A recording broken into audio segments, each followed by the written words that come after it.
O estaleiro Órbita 7 não era um lugar para turistas. Era um canteiro de obras desmantelado em um cinturão de asteroides, envolto em névoa de plasma residual e com a assinatura eletromagnética de um ferro velho abandonado. Perfeito.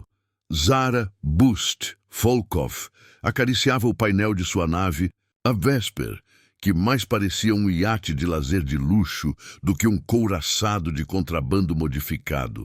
Por fora era cromo polido. Por dentro, um pesadelo de engenharia. Anya, você tem certeza de que o sistema de inibição de massa nível 3 não vai fritar o conversor principal desta vez? Zara perguntou, a voz um ronronar misturado com a estática do comunicador. Na estação de engenharia de campo, a doura Anya Sharma, cuja face estava suja de graxa e coberta por óculos de proteção de soldagem, parou de apertar um conjunto de fios que pareciam ter sido roubados de uma torradeira. Certeza. Claro que não. É uma modificação ilegal que usa o campo de dobra primário para, essencialmente, enganar a inércia em alta velocidade. É literalmente contra todas as leis da física draxiana, selariana, e se Kael estivesse aqui, provavelmente uma dúzia de códigos de conduta. Chamo carinhosamente de modo sem dor, sem ganho. Zara riu, um som seco e delicioso. Gosto do nome. Está tudo pronto, então? Precisamos entregar esta carga antes que o Império Draxian comece a patrulhar Kaelum. O embaixador Kael disse que eles estão preparando uma nova taxa de alfândega, que, na verdade, é um bloqueio. Carga de componentes essenciais para a colônia, certo? Anya levantou uma sobrancelha, sabendo que componentes essenciais era o código para um carregamento misto de micro-reatores de ponta, 100 quilos de café em grãos de origem terrestre e o novo suprimento de chocolate amargo que Zara estava cobrando a peso de ouro. Essenciais para o moral humano, corrigiu Zara. É um ato diplomático. Anya revirou os olhos. Ok, seu motor está no limite. Os estabilizadores são de um antigo caça-sílfide que eu achei flutuando e reconfigurei, com um pouco de fita isolante e um capacitor de um velho Walkman. Ele só vai aguentar uma manobra de alta G antes de se desintegrar. Uma é tudo o que eu preciso. Zara girou a nave e lançou-se do estaleiro Órbita 7. Navegando pela escuridão do espaço em direção ao longínquo e inóspito sistema Kaelum. O Império Draxian era tudo sobre poder bruto e demonstração de força. Seus cruzadores eram massivos, feios e lentos. Eram projetados para intimidar, não para manobrar. Por isso, o bloqueio do sistema Kaelum não era uma barreira inteligente, mas uma cerca de metal gigante. 3 caças Draxian de patrulha, modelos CAR-7, estavam estacionados na periferia do sistema. Eram naves que se pareciam com martelos gigantes, pesados e excessivamente blindados. Em um combate de frente, eles esmagariam a Vesper em confete. Mas no vácuo, a velocidade era a única arma. Zara ajustou a frequência do rádio, ativando um canal de escuta Draxian que Kael havia fornecido. Aqui é a Patrulha 17. Detectamos uma assinatura fraca, classe de iate de laser, próximo ao cinturão de gás beta, sibilou uma voz profunda e irritada, traduzida por um chip de linguagem neural. Um iate de lazer.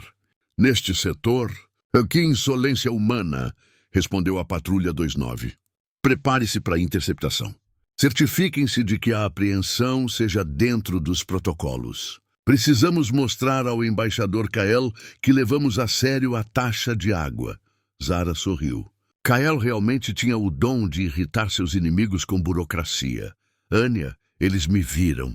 Estou entrando no cinturão de gás beta agora. Prepare o modo sem dor, sem ganho, para a ativação imediata, disse ela, apertando o stick de controle, aguardando o ponto de ativação. Não se esqueça, Zara, se você errar o tempo por um nanosegundo, você vira uma poeira gloriosa. E eu não vou ter o meu café, respondeu Anya. A comédia é um mecanismo de defesa contra o estresse.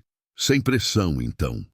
O cinturão de gás beta era uma massa caótica de nuvens de hidrogênio e poeira. A visibilidade era zero, e a turbulência gravitacional era suficiente para rasgar um Draxian ao meio. Mas a Vesper estava deslizando através dela como um peixe prateado em água escura. A Zara usava os dados do campo gravitacional, e não a visão, para navegar. Os três Car-7 entraram no gás, confiando em seus poderosos sensores de pulso Draxian, que não estavam preparados para a agilidade de um iate de luxo modificado. A iate de lazer está tentando se esconder no gás. Patrulha 17, aumente a potência dos pulsos. Rastreie a assinatura de calor da propulsão, ordenou a Patrulha 29. Patrulha 29, a assinatura de calor está diminuindo. Está desacelerando?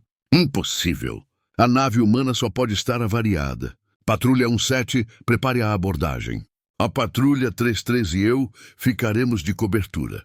Zara tinha desligado quase todos os sistemas desnecessários, incluindo os aquecedores da cabine. Seu corpo estava se acostumando ao frio, um truque que a doutora Helena havia ensinado a ela. A resiliência biológica humana era uma arma. Anya, a assinatura de calor vai disparar quando eu ligar o modo, alertou Zara. Eu sei. Eu usei um chip de temporização de um cronômetro de micro-ondas antigo. É o melhor que eu pude fazer. Perfeito. Zara esperou até ouvir o Draxian mais próximo. O Patrulha 17 dá um ping de proximidade, que indicava que ele estava a apenas 500 metros de distância. Uma distância suicida no vácuo para uma nave de lazer, no momento exato em que o Draxian estava prestes a abrir fogo. Zara acionou o sistema. O motor de dobra modificada rugiu, não para criar um salto de dobra, mas para criar um campo de inibição de massa em torno da nave. A Vesper se tornou, por um instante fugaz, quase sem peso. A Vesper se lançou para frente em uma aceleração que desafiou a física. O Patrulha 17 estava perto demais para reagir. A nave draxiana era pesada e lenta. O impulso de Zara a fez passar pelo Car-7 como uma bala. O que foi isso? Ela passou. Ela se moveu rápido demais. 29, ela está atrás de você. O primeiro Draxian, desequilibrado pela onda de choque, tentou uma manobra evasiva. A estrutura pesada não aguentou. Zara viu no sensor o motor de popa do Car-7 estourar, transformando o caça em uma bola de fogo em decomposição. Esmagado. Modo sem dor, sem ganho desativando. Anya, a estrutura está em vermelho. Não tem problema. Eu fiz os estabilizadores com metal autoadesivo. Vai durar mais 5 segundos, disse Anya, soando alarmantemente calma. O Patrulha 29 e o Patrulha 33, vendo o desastre, tentaram coordenar uma pinça. Erro Draxian número 1. Eles pensaram que a humanidade lutava com poder de fogo. Eles lutavam com improvisação. Zara, com a nave tremendo, ativou o campo de inibição pela segunda vez, apesar dos protestos estrondosos dos alarmes. Em vez de ir para a frente, ela fez a nave girar 180 graus no eixo vertical, uma manobra que deveria ter transformado seu corpo em geleia. O campo de inibição segurou a inércia por uma fração de segundo. O Patrulha 29 estava vindo direto para ela. Vou atirar, gritou Draxian. Não, sussurrou Zara. Eu vou passar. A Vesper disparou para cima, rasgando o meio da pinça. O Patrulha 29 e o Patrulha 33, incapazes de frear ou desviar a tempo, colidiram em um abraço metálico catastrófico. A explosão iluminou o cinturão de gás beta por 1 segundo. 2 e 3, esmagados. Zara, Bust, Volkov. A contrabandista havia transformado 3 caças Draxian de ponta em sucata cósmica, usando apenas velocidade e um motor que estava prestes a derreter, com fita isolante. Carga entregue. Contrato cumprido. Agora sobre aquele café? Zara perguntou, limpando o suor frio da testa. A história estava apenas começando. A curva impossível tinha aberto o caminho para a guerra. O embaixador Kael estava sentado na Câmara do Conselho Selaar, um ambiente de arquitetura alienígena opressiva e burocracia ainda mais opressiva. O grande salão era feito de obsidiana polida e cristais luminescentes, projetado para fazer todas as raças menores se sentirem insignificantes. O general Draxian Vicar, um ser massivo de couraça e músculos, estava espumando. Ele não estava literalmente espumando, mas sua tradução simultânea soava como se ele estivesse gargarejando com cascalho. Inaceitável. A humanidade atacou. 3 caças de patrulha destruídos. Esta pilota sua, esta Zara, cometeu um ato de guerra. Vicar bateu o punho na mesa de conferência, o som reverberando. Kael, imperturbável, ajustou seu trench coat terrestre, o único humano na sala que usava roupas de tecido em vez de armadura ou hobbies. Ele estava perfeitamente calmo. General Vicar, Kael começou, a voz polida e traiçoeira. Eu entendo sua frustração. No entanto, a documentação é clara. A piloto Volkov estava em uma missão de entrega aprovada pelo Conselho para levar suprimentos vitais para a colônia Kaelum. Seus caças, como você os chama, estavam estacionados no meio de uma rota de navegação designada, violando a cláusula 7b do Tratado de Livre Trânsito. Um sílfide, um ser frágil e translúcido que representava a tecnologia avançada, mas covarde, tossiu baixinho. Mas as perdas, embaixador. A destruição das unidades é desproporcional. Kyle sorriu gentilmente. Desproporcional? Claro. Mas vamos ao cerne da questão. Sua frota Zidar e suas armas de sobrecarga tática, que flutuam ao redor da galáxia, usam energia para se defender. Nossa piloto Zara usou um motor que, francamente, a doutora Anya Sharma construiu com peças de sucata e uma dose de café forte. Não se tratava de poder de fogo, era de velocidade e manobra. De acordo com o protocolo de engajamento 14A, um navio que não utiliza armas de combate, mas utiliza a aceleração para evitar um bloqueio, deve ser classificado como evasão tática e não como ataque. O Conselho Selaar, o corpo diplomático hipócrita e burocrático, começou a murmurar. A burocracia era o seu campo de batalha e Kael era o mestre. O Império Draxian é responsável por estacionar veículos de combate em uma área de trânsito civil. Zara Volkov apenas evitou a colisão. Infelizmente, a inércia de seus caças Draxian era muito grande para que eles pudessem evitar o desastre por conta própria. Chamo isso de acidente de protocolo burocrático. E o Império Draxian deve ser cobrado pelas taxas de limpeza de detritos. Vicar ficou vermelho, suas placas de armadura se movendo. Você está dizendo que a culpa é nossa por eles terem explodido? Exatamente, general. Lerei o manual de operações. Se você não consegue acompanhar a velocidade e a manobrabilidade de um iate de lazer, você não deveria estar patrulhando rotas de trânsito civis. É uma questão de aptidão, não de agressão. A pontuação foi de 1-0 para a humanidade. Mas a guerra não seria vencida com palavras. A doutora Anya Sharma estava de volta ao estaleiro Órbita 7, roendo as unhas enquanto Zara se preparava para a próxima corrida. A Vesper estava um pouco mais do que um monte de metal quente. Zara, o que você fez com o motor? Está cuspindo plasma. Eu tive que soldar o núcleo de dobra com um clipe de papel e um chiclete, reclamou Anya, segurando um medidor que estava guinchando. Foi a curva impossível. Foi necessário. E funcionou. 3 caças Draxian transformados em nuvem de poeira. Sim, mas agora você tem a frota Zidar em cima de você. Eles não se importam com o protocolo de engajamento 14A. Eles se importam com sobrecarga tática. Eles vão tentar travar seus sistemas de energia. E Kyle disse que os sílfides estão vendendo a eles a tecnologia de camuflagem mais recente. Zara checou o painel. Eles vão vir atrás de mim no caminho de volta. Kaelum é agora um ponto de conflito. O General Stone está a caminho para reforçar a infantaria, mas vai levar dias. Anya parou. O Capitão Stone está vindo? Oh, ótimo. O homem que acredita que a solução para tudo é uma pá ou mais projéteis. Bem, se ele está vindo, precisamos de um plano de contingência. O que você tem? Tenho uma ideia que é tão estúpida que pode funcionar.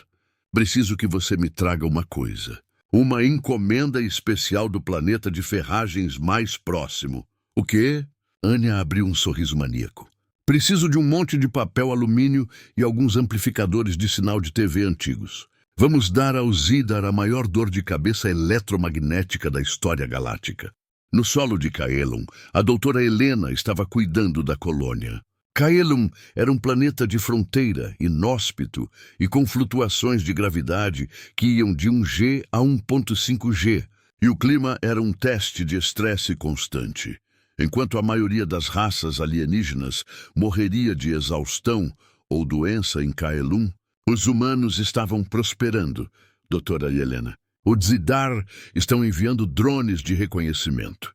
Eles estão tentando estressar a colônia, disse um colono nervoso. Relaxe, estresse não funciona em nós, respondeu Helena calmamente, enquanto dava injeções de reforço para as crianças. Nós chamamos de segunda-feira. A tática Zidar de estresse psicológico falha.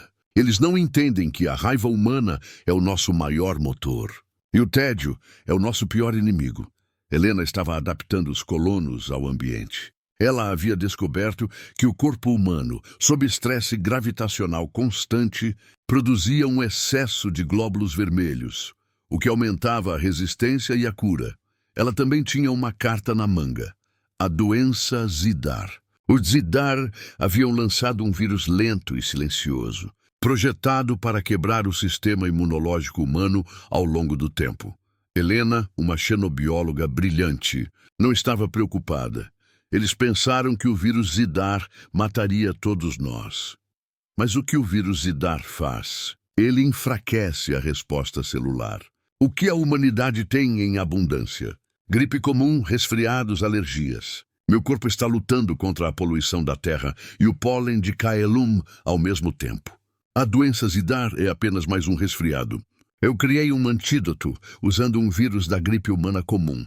O nosso sistema imunológico é um campo de batalha e o Draxian não sabe o que é guerra biológica de verdade. A resiliência humana estava se tornando o maior escudo. Enquanto isso, a infantaria do capitão Marcus Anvil Stone aterrissou em Caelum, vindo de uma base de treinamento na Terra. Stone era um homem de poucas palavras e táticas brutais de simplicidade. Ele viu o mapa tático. Um grupo de infantaria Draxian havia desembarcado e estava montando um cerco de perímetro, preparando-se para um ataque terrestre total. Capitão, o Draxian está usando o cerco tático 7. É impenetrável, disse seu tenente. Stone observou o mapa. O Draxian estava cavando trincheiras de precisão e posicionando sua artilharia pesada. Impenetrável, é? Eles estão usando uma tática antiga, Stone rosnou. Qual é a nossa tática de cerco, tenente? A tática de cerco humana? Stone acenou com a cabeça. Simples. Deixe eles fazerem tudo por conta própria. Stone ordenou que seus 10 soldados se posicionassem em uma colina próxima, mas sem atacar. Eles apenas observaram. O Draxian, por sua vez, continuou cavando e construindo. Eles haviam trazido escavadeiras a laser e robôs de construção. A cada hora, o Draxian cavava mais fundo, fortificava mais a linha de frente e gastava toneladas de energia e recursos em seu cerco perfeito. Por que não estamos atacando, capitão? Eles estão quase prontos. E é isso que eles querem, respondeu Stone. Eles querem uma batalha direta. Mas se eles gastarem todo o tempo e energia construindo um cerco perfeito contra uma força que não está fazendo nada, o que acontece? O tenente coçou a cabeça. Eles ficam exaustos e superfortificados em um lugar que não importa? Exatamente. Vamos dar tempo para eles criarem o cerco mais espetacular de todos os tempos. Quando eles estiverem prontos para a batalha de suas vidas, nós vamos embora e atacamos a linha de suprimentos. Ou apenas esperamos que eles fiquem entediados. O tédio humano é contagioso. A tática de cerco Draxian estava se tornando um projeto de construção autodestrutivo. Zara estava voltando para Caelum, Sua nave agora revestida de centenas de metros de papel alumínio dobrado em formas geométricas precisas. Anya estava a bordo, sentada ao lado dela, com um rádio de pilha antigo e um megafone. Tudo pronto. Zara, o papel alumínio é um refletor perfeito para o meu sinal de TV aberta humana modificado, explicou Anya. Os Zidar confiam na sobrecarga tática de energia. Eles vão tentar travar seus sistemas com um pulso eletromagnético maciço. O papel alumínio é um escudo improvisado que vai refletir o pulso de volta para eles, amplificado pelo meu amplificador de antena de coelho. Você tem certeza que um pulso de TV aberta vai travar um Zidar? O sinal não vai travar, mas vai cegar. Os Draxian têm um filtro para a energia, mas não para o caos de informação. O Zidar está esperando por uma assinatura de energia de dobra. Eles não estão esperando Sua Mãe é uma peça dos anos 90, transmitido a 10.000 terawatts. Zara riu histericamente. Isso é perfeito. Isso é o cúmulo da desmoralização. 3 caças Zidar, pequenos, rápidos e com seus escudos táticos piscando em sobrecarga, apareceram na tela. Eles estão se aproximando, preparando o pulso eletromagnético. Ameaça detectada, assinatura fraca. Classe de iate de lazer com lixo anexado. Hora do show, disse Zara. No momento em que o Zidar disparou seu pulso de sobrecarga, Anya ativou o sinal. O pulso eletromagnético Zidar atingiu o revestimento de papel alumínio da Vesper, que agiu como uma antena parabólica gigante e ilegal. O pulso foi refletido e, junto com ele, uma onda de rádio de TV aberta humana, amplificada. Os sistemas Zidar surtaram. Estamos cegos. Onde está a nave inimiga? Gritou um piloto Zidar. Estamos detectando um ruído de sinal incompreensível. O áudio está tocando Baby One More Time em um loop infinito. Isso é uma tática de guerra biológica? Os caças Zidar começaram a girar, seus sensores travados. Zara, com sua nave quase cega, mas ainda manobrável, aproveitou o caos. Hora da curva impossível 2.0. Anya, prepare a queima total. A Vesper, usando a velocidade de um fantasma, disparou entre os caças Zidar, deixando-os se chocarem e sobrecarregarem seus próprios escudos.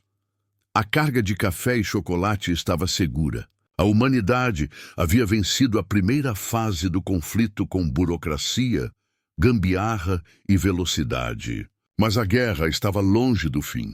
O general Draxian Vicar estava de volta à Câmara do Conselho Selar, mais agitado do que nunca. Os 3 caças Draxian destruídos haviam se tornado uma piada galáctica, e os Zidar haviam perdido mais 3 naves para distúrbios de sinal de natureza inexplicável.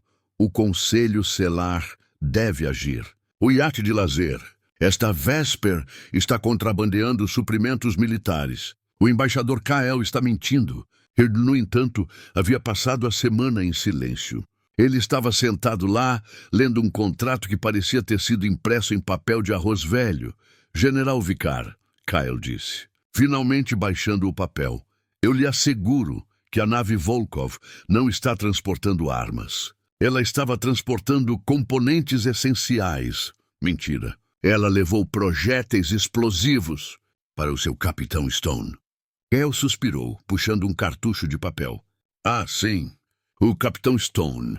Ele não precisa de projéteis Draxian caros. Ele usa argila e explosivos de mineração.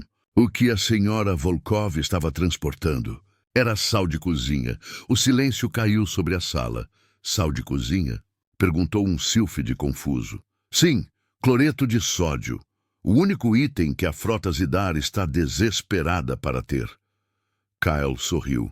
De acordo com o nosso mais recente acordo comercial, a humanidade é o único fornecedor galáctico de sal comestível de nível 1. Vocês, general, pagam por isso em energia tática, a moeda Zidar. Vicar ficou perplexo. O que isso tem a ver com a destruição de nossas naves?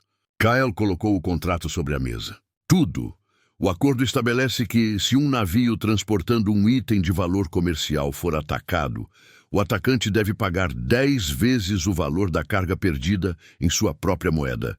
E General Vicar, a frota Zidar e o Império Draxian acabaram de destruir um carregamento de 100 quilos de sal de cozinha que o Zidar já havia pré-pago em energia.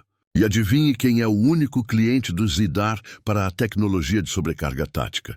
Você, Kyle, tinha jogado uma aposta usando a colônia Kailum. Ele havia trocado a tecnologia de propulsão Draxian para a Zara por um desconto na água do Conselho Selar e, com o dinheiro economizado, comprou sal de cozinha, sabendo que os Zidar precisavam dele para a sobrevivência biológica. Em outras palavras, general, você e os Zidar acabaram de nos pagar para nos atacar. A regra de câmbio diz que a moeda galáctica é energia, mas Kael trocava por aço e vencia sempre. O Zidar agora deve à Terra uma frota de naves, em troca de um pouco de sal de cozinha. Kael venceu a guerra diplomática com tempero. O Capitão Stone não estava entediado. O Draxian, por outro lado, estava. Após 3 dias de construção do seu cerco impenetrável, os Draxian finalmente perceberam que os humanos haviam se mudado. Eles haviam evacuado a colônia, deixando para trás apenas a mina abandonada do sistema Kaelum. Capitão Stone, eles se foram. Eles evacuaram a colônia. Devemos persegui-los, gritou o comandante Draxian. Não! Concentre-se no nosso objetivo, a mina. O comandante Draxian, frustrado, atacou a mina. O Draxian está atacando a mina abandonada, informou o tenente de Stone. Eles acham que é um esconderijo. Deixe-os atacar, disse Stone, enquanto tomava café. O que fazemos quando um inimigo tem medo da chuva, tenente? Lançamos uma tempestade artificial, capitão, disse o tenente, entendendo. A mina abandonada não era um esconderijo. Era a fortaleza impenetrável. Stone havia forrado os túneis com placas de metal enferrujado, cortesia de Anya. Criou buracos de vento com argila e explosivos, e havia posicionado atiradores no topo de cada estrutura. O Draxian atacou com tudo. Eles lançaram mísseis, artilharia e infantaria pesada. A mina suportou. As placas de metal funcionavam como escudos.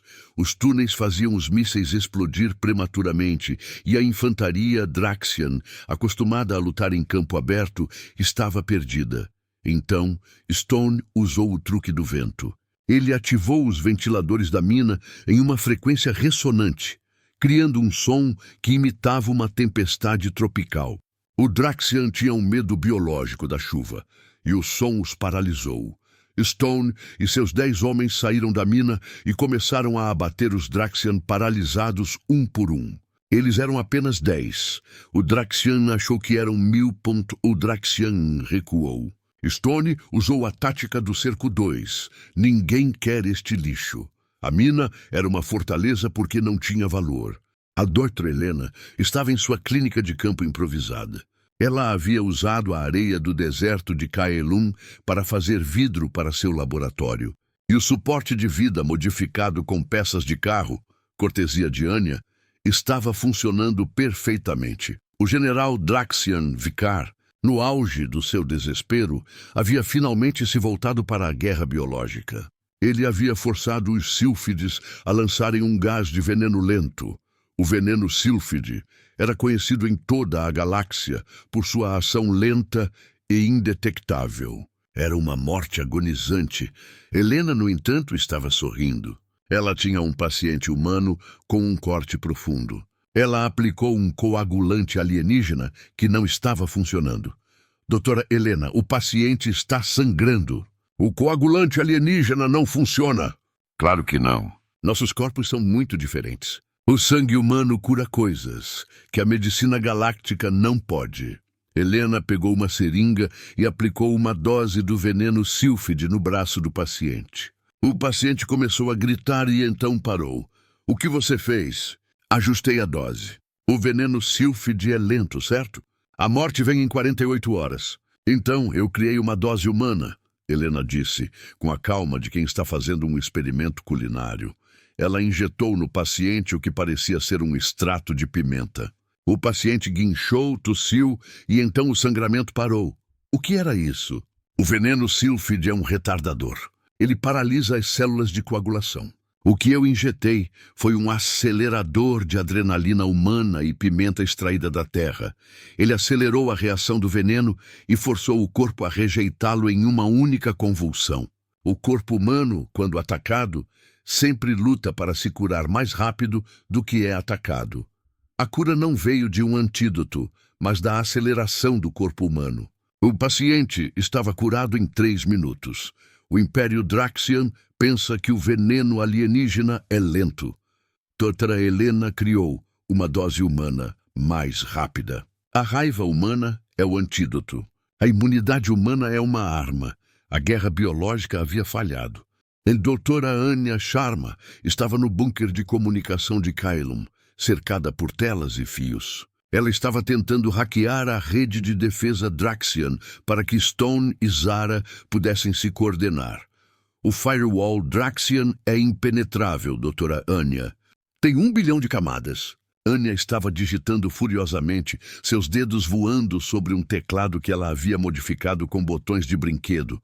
Calma, os Draxian são metódicos. Eles têm 10.000 planos, mas não têm bom senso. O erro deles não está no código, está na arquitetura. Anya, em vez de atacar o firewall, foi para o serviço de manutenção. Ela encontrou uma porta de administrador de emergência. A falha no firewall Draxian estava lá. Era uma senha MUM 345. Conectado. Eu achei o ponto fraco do Dreadnought Draxian. Era a antena Wi-Fi. E a senha era BID 345. Eles são tão arrogantes que não conseguem conceber que alguém tentaria adivinhar. Eles confiaram no protocolo de 1 bilhão de camadas. Anya tinha o controle. Anya, tenho a frota Zidar atrás de mim. 3 naves. Preciso de um desvio de rota agora. Zara gritou pelo comunicador. Anya pensou rápido. Ela não podia dar a Zara um caminho seguro. Ela podia dar um caminho impossível. Anya usou o sistema de navegação Draxian para mapear um cinturão de gás não catalogado. Zara, você consegue voar através de um cinturão de gás tão rápido que criará um buraco de vácuo? Use o modo sem dor, sem ganho no máximo. O quê? Isso é suicídio. Não vou ter força para sair. Eu sei, mas os Zaidar vão seguir você. Eles usam sobrecarga tática, mas dependem do vácuo. Se você voar rápido o suficiente, a nave Draxian vai colapsar no vácuo que você deixou para trás. A curva impossível não era apenas sobre velocidade. Era sobre engenharia do caos. Zara Boost Volkov encarou o painel. A doutora Anya Sharma estava pedindo o impossível. Ela estava pedindo para ela usar a nave mais uma vez no seu limite, sabendo que os Draxian esperavam um ataque de velocidade. Lançamento em T-10 segundos. 3 naves Zidar estão na sua cauda. Zara fechou os olhos. Lá vamos nós de novo. Ela ativou o modo sem dor, sem ganho no máximo. Um motor de dobra modificado gritou em protesto. A Vesper se tornou um borrão de luz. Ela entrou no cinturão de gás, uma massa densa de poeira e hidrogênio. Ela voou rápido demais. A Vesper abriu um túnel no gás. A velocidade era tão extrema que o espaço imediatamente atrás dela não teve tempo de se equalizar. O efeito: um buraco de vácuo. Os 3 caças Zidar entraram no cinturão, seguindo o rastro de energia de Zara. Ela está dentro do gás! Ativar escudos de sobrecarga total. Então eles caíram no vácuo que Zara havia criado. A sobrecarga tática do Zidar dependia do meio para dissipar o excesso de energia. O vácuo que Zara havia deixado para trás não lhes dava nada para trabalhar. Os escudos do Zidar superaqueceram e implodiram em uma série de flashes silenciosos. 3 Zidar eliminados pela física. Reversa em velocidade humana.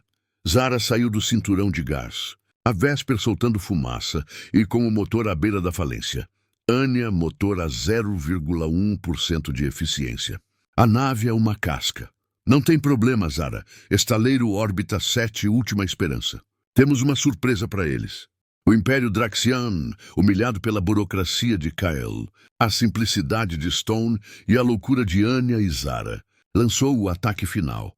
Um Dreadnought Draxian maciço e assustador apareceu no horizonte de Kaelum. Capitão Stone, o Dreadnought está aqui. Ele está vindo para a colônia. Recuar para a mina. Stone havia se preparado. Ele sabia que o Draxian confiaria no seu poder bruto. Enquanto a infantaria Draxian marchava em direção à colônia abandonada, Stone usou o controle remoto de TV, cortesia de Anya, para ativar a arma de som que Anya havia construído. Um conjunto de caixas de som gigantes que tocavam a pior música pop humana dos anos 2000. O Draxian, irritado e confuso, recuou. A arma de som criou a maior distração da frota Zidar. O Draxian recuou, mas o Dreadnought ainda está lá. A última esperança de Kaelum estava no estaleiro Órbita 7 Zara. Mal conseguindo pilotar a Vesper moribunda, chegou ao estaleiro Órbita 7. A doutora Anya Sharma a esperava. A nave está morta. Anya, não consigo mais fazer nenhuma curva impossível. Eu sei. Mas temos outra coisa. Esta é a última esperança. É uma nave inacabada. Tem um motor de dobra que ainda funciona, mas o resto é lixo. O que você sugere? Anya apontou para o casco inacabado. Você vai pilotar uma gambiarra de Anya. Não tem escudos. Mas eu instalei o raio congelante que a doutora Helena fez com nitrogênio líquido. É ilegal, é instável, mas é rápido. E Kael vai cobrir a burocracia. O Dreadnought Draxian estava se preparando para disparar contra Kaelum. Zara, a bordo da Última Esperança, estava voando em um caixote de metal com um motor de dobra. Ela usou o fator surpresa humano. O Dreadnought estava esperando por uma frota, não por uma única nave de sucata. Eu estou atirando no Dreadnought. O ponto fraco, a antena Wi-Fi, gritou Zara. Ela disparou o raio congelante de Helena. Não era uma arma de destruição, era uma arma de paralisação. O nitrogênio líquido atingiu a antena de comunicação Draxian. O sistema de orientação falhou. O Dreadnought Draxian, que estava prestes a atirar no planeta, disparou contra si mesmo. O canhão principal, desorientado, atingiu a ponte de comando. O Dreadnought Draxian explodiu em um espetáculo de fogos de artifício auto-infligido. A humanidade havia vencido. Não com poder, mas com improvisação, velocidade e uma dose de gambiarra. De volta à Câmara do Conselho Selar, a vitória da humanidade era inegável. O general Draxian Vkar estava quebrado. A frota Zidar estava em débito. Os sílfides estavam quietos. Embaixador Kael, disse o Conselho, a voz burocrática tremendo. A humanidade venceu o conflito. O Império Draxian aceitou os termos de rendição. A taxa de água será cancelada. O que você exige como troféu? Kael sorriu, a expressão astuta e vitoriosa. Ele não pediu tecnologia. Ele não pediu ouro. Eu exijo o estaleiro Órbita 7, Kael disse. O conselho ficou confuso. Mas é um ferro velho, embaixador. Cheio de lixo e naves abandonadas. Exatamente. É um troféu que o conselho não se importaria de dar. E a doutora Anya Sharma pode usá-lo para construir nossa próxima frota. A frota de lixo que é impossível de rastrear. E para o Império Draxian, eu exijo a sua nave de Dreadnought destruída. Eu usarei ela como uma base de treinamento para o Capitão Stone. O Dreadnought Draxian será o nosso lixo. Kael aceitou o troféu. A estação orbital inteira, Zara, Anya, Helena e Stone estavam reunidos em Kaelum, tomando café, o contrabando agora legalizado. Então, Kael nos deu um ferro velho espacial. Zara riu. Sim, e eu vou transformá-lo na frota mais rápida da galáxia. Eu posso usar o casco da Vesper para fazer um motor de dobra que não exploda, disse Anya. E eu vou treinar meus soldados no casco de um Dreadnought Draxian, disse Stone. Eles vão aprender a lutar na gravidade de 1.5G com uma dose de pimenta. E eu vou começar a comercializar a cura da raiva humana, disse Helena. A galáxia precisa de mais adrenalina e menos Draxian. A humanidade havia vencido a guerra galáctica com velocidade, burocracia, sucata e uma grande dose de caos organizado. O universo nunca mais subestimaria a curva impossível.